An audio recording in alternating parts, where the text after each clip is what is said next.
What is the scariest word in the English language? What do you think? I think it's the word no. Just two simple letters, N and O. When they're put together, that strikes fear into so many people. So today, I want to share with you guys as to how to turn no from being such a scary two-letter word into something that is less scary. And especially for people in the sales profession, this is key. I believe that that's key. So, where did this no being scary thing come from? It originally, or so I would imagine, it came from when we were young.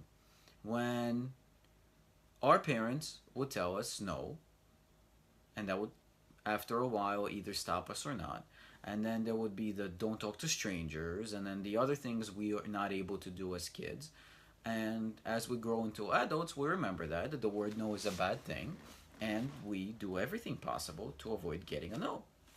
So there's a fantastic book out there called Go for No. It's by Andrea Waltz and Richard Fenton. Fantastic book. I read it a few years ago, based on the advice from Ray Higdon, and I got out of it. It teaches you how to be friends with the word no. So a few years passed after they wrote it, and this year they came out with this book, which is I call the companion guide. Go for No for Network Marketing. And this one is actually co-authored by my mentor and coach, someone I mention a lot, Ray Higdon. And this book is amazing. I believe every single sales professional, real estate and insurance and brokers and especially network marketers should own each one of those books because they are different. The second one is a companion guide to the first one. So the first one is a must, and the second one is a must for network marketers. So a few months back, Andrea, I actually had a pleasure to have a webinar with Andrea for our network marketing team. And she taught us a lot, and I want to share with you guys some notes that I got out from this webinar. So basically, what are you achieving when you go for no? You're adding a skill. So let's start with that. You're adding a skill to your arsenal of necessary skills to have a network marketing. You're also removing a restrainer. A restrainer is something that holds you back. It holds you back from achieving what it is that you want to achieve. And the other thing is that what's part of a restrainer is a brake. A brake always wins. Because when you're driving a car, if you put on the brake will override the gas. So brake always wins. So the name of the game is learn to take the foot off the brake. The no's, the fear of failure, fear of rejection, all those are brakes. So if you learn how to take your foot off of them, you're going to be on your route to success that much faster. Number 3, into what we are achieving is training. We've been trained not to fail all our lives. Failure is not an option. That's a phrase pretty much probably everyone has heard. Failure is not an option. Failure is bad. Don't fail, succeed. So this causes us to think to ourselves, well, maybe I shouldn't even try. If failure is so bad, I don't want to fail, so maybe I shouldn't try.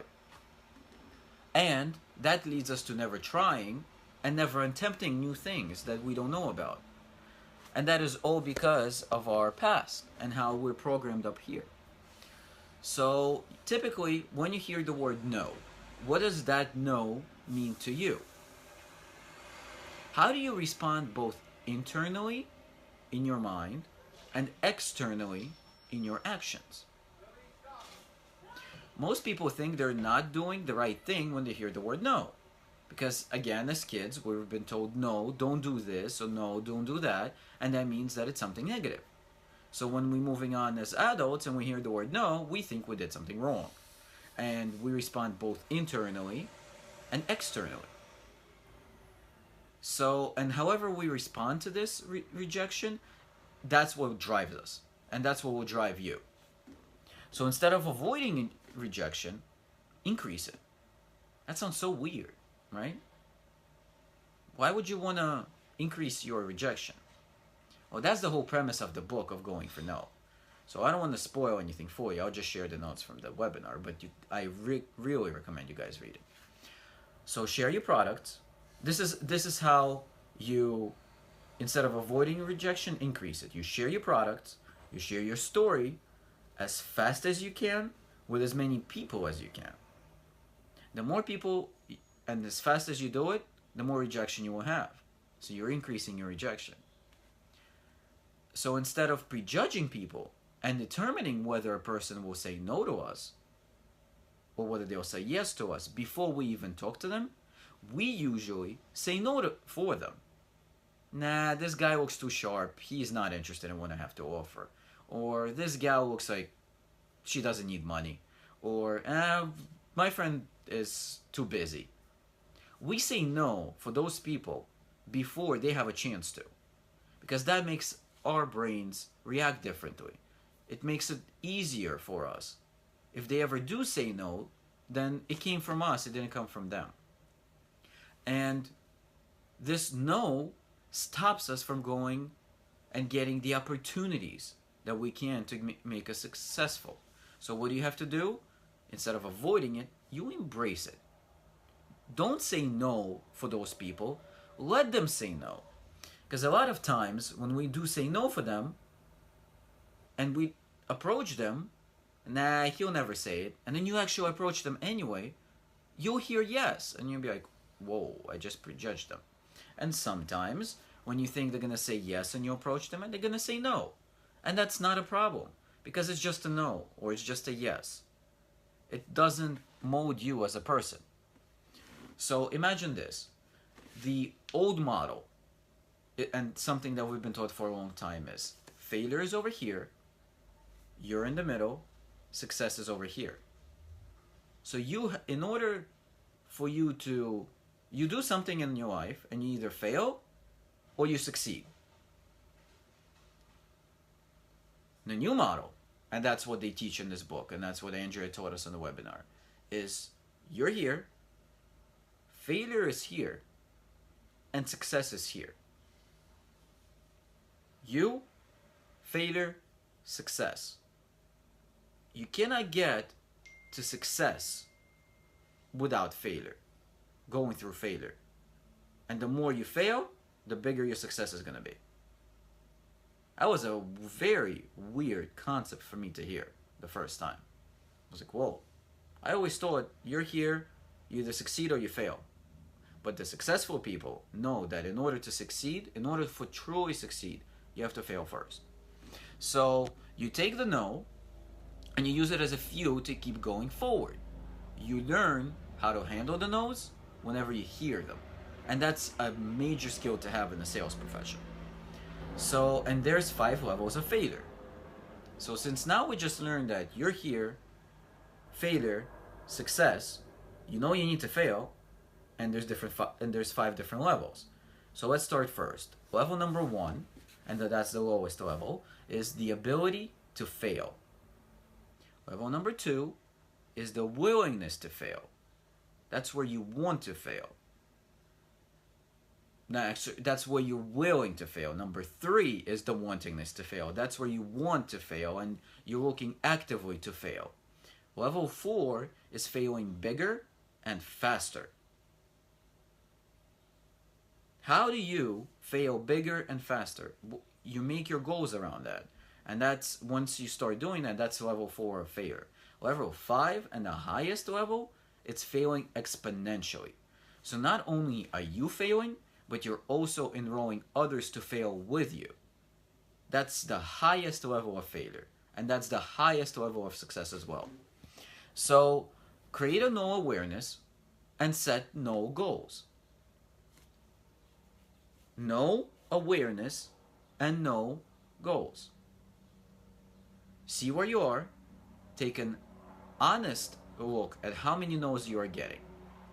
Per day, per week, per month, per year, whatever your goals are. Many people don't do the activities to bring the business to their teams as much as they think. So when you start writing it out, you'll be surprised as to how big or how honest you're working and how hard you're working in your business. So you said how many no's you're going to get per day, and you get to work on it. Now, Ray, when he started in his network marketing company that he built to be a top earner in, he set a no goal of 20 no's a day, and his head would not hit the pillow until he had his 20 no's a day, and he would get them anywhere. Now, if you guys are interested in finding out the sources where he got the no's, go to his website, rayhigdon.com, fill out your name and your email address, and you're going to get his 29 sources of leads. It's an amazing MP3. It will tell you exactly where you can get prospects, and you'll never be able to run out of them. So, but you don't have to have such a big goal of 20 no's a day. You can have a goal of 5 no's a day, 2 no's a day, 10 no's a day, whatever your time permits. But make sure you accomplish that goal. Don't go to sleep until you do.